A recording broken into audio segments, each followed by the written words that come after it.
কিছু না পাওয়াটাও কিন্তু এক ধরনের পূর্ণতা। আমার কি মনে হয় জানেন, আমার পূর্ণতা যার কাছে তাকে আমি চিনতে পেরেছি। না, এখনো চিনতে পারেননি। শুনুন, আগে আপনি রেসপন্সিবল হন, আপনার বাবা মায়ের প্রতি দায়িত্বশীল হন, তাদের টেক কেয়ার করেন, আর্থিকভাবে সচ্ছল হন, পরে ভাবা যাবেন। কম্পিউটারের কাজের প্রতি এত কেয়ার স্ট্রেঞ্জ। না, একদমই না।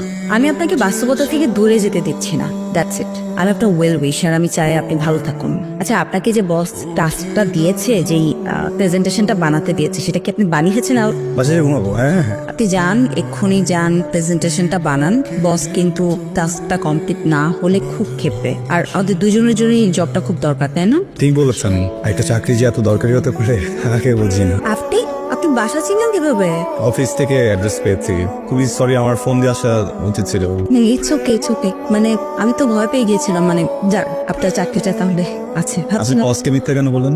ভিতরে শুনুন, আপনার সাথে কিছু ইম্পর্টেন্ট কথা ছিল। বলুন। অন্য কোথাও যাই, এখানে না। গরিব খেলা খেললেন আপনার, বড়লোক বাবার বড়লোক ছেলে হয়ে আমার সাথে একটা গেম খেলে ফেললেন। ছোটবেলায় আমরা খেলতাম না এরকম খেলা? আমি খেলতাম ছোটবেলায় বড়লোক গরিব খেলা কারামাছি, অনেক কিছু। আপনি ঠিক আমার সঙ্গে সেই কাজটাই করলেন। আপনার কাছে আমার এই সিচুয়েশনটা একটা গেম, বাজে গেম খেলেন আপনি, নিয়ম বাজে ছিল। হ্যালো, আমি জানি আমি যা কিছু করেছি এটার জন্য আপনি আমাকে মাফ করবেন। বিশ্বাস করেন, আমার ইন্টেনশন আপনাকে ছোট করা ছিল। অনেক বড় করেছেন আপনি, অনেক সম্মানিত করেছেন। কি ভাবেন আপনারা নিজেদেরকে? আপনারা যারা রিচ কিড, বড়লোকের ছেলেরা, অনেক টাকা পয়সা আছে, আমাদেরকে নিয়ে যা খুশি তাই করতে পার? কি ভাবেন আমাদেরকে? যখন যা মন চায় তাই করতে পারবেন আমাদের সাথে? টাকাকে এত বড় করে কেন দেখেন? আপনার কেন মনে হয় টাকাই সব? ছোটবেলায় আমার মা মারা গেছে, আমার বাবা অনেক বড় লোক, তার অনেক টাকা।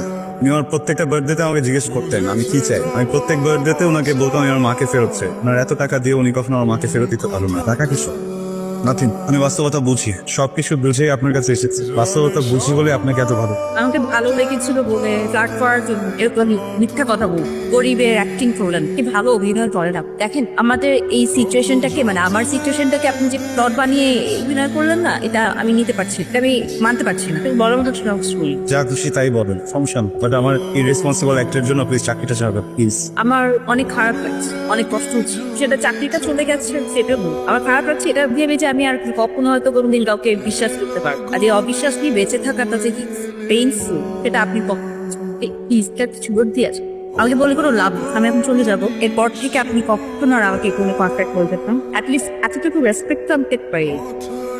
এখনো বাস মিস করেন? আমি বোধহয় ভুল গাড়িতে উঠেছি।